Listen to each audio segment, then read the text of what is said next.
At the end of the day, or even going through the fucking day, it's all the decisions you make. Ugh.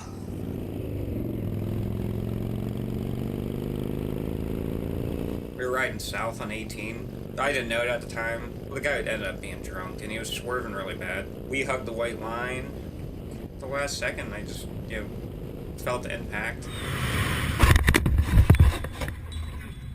I think I was knocked out then, thrown to the ditch. I knew it was serious when the lady grabbed my hand and started praying really hard.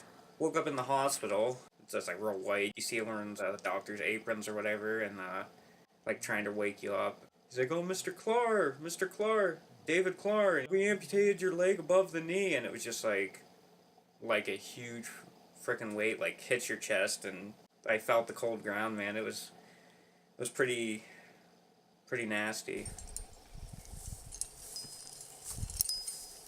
My name's Dave Klar, and I'm from Youngstown, Ohio.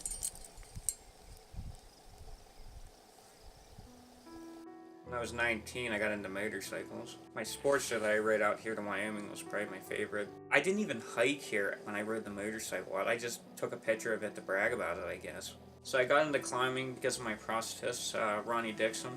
So Ronnie introduced me to his buddy from Cleveland, and we went down to Columbus and did adaptive ascends. And I bought a harness right after that. Coming out here, I was thinking I'm kind of prepared for it mentally, and was like, dude, just go get it. Go get it. Just go get it.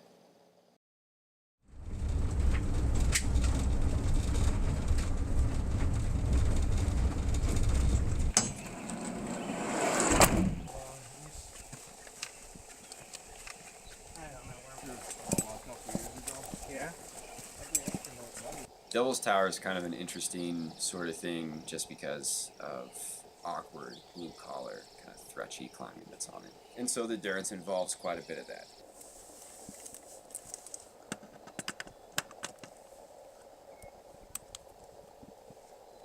See those little two roofs? I'm gonna have you stand there for a moment.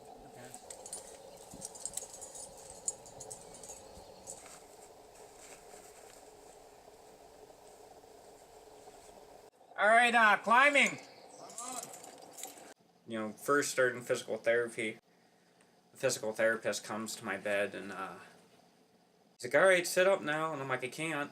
He's like, "Well, you're gonna." That's when I started learning the being strong is the only choice you have.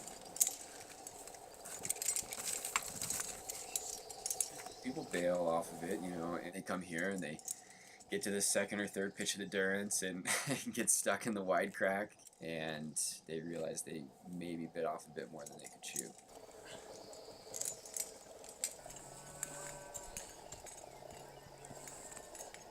Two months after amputation, my brother made me go to the gym. It's definitely a start to good therapy, getting away from being laid up in a bed and having an amputation and having a bunch of crazy thoughts go through your head. When you're climbing or something, you forget about everything. The easiest route up the tower is the Durance route. It's graded 5.7. Be hard pressed to find a 5.7 that's harder anywhere. Laying and just looking out in the open, I was just like, yeah, this is why I climb, man. This is freaking amazing. We see a lot of people climbing on the tower. They get up 1-2 pitches and get shut down.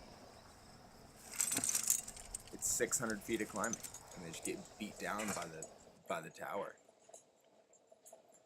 I went through everything that every amputee has to go through.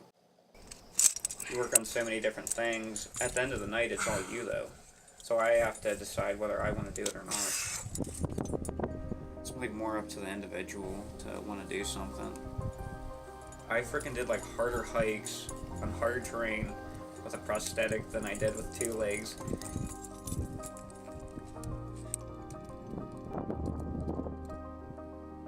At the end of the day, or even going through the fucking day, it's all the decisions you make.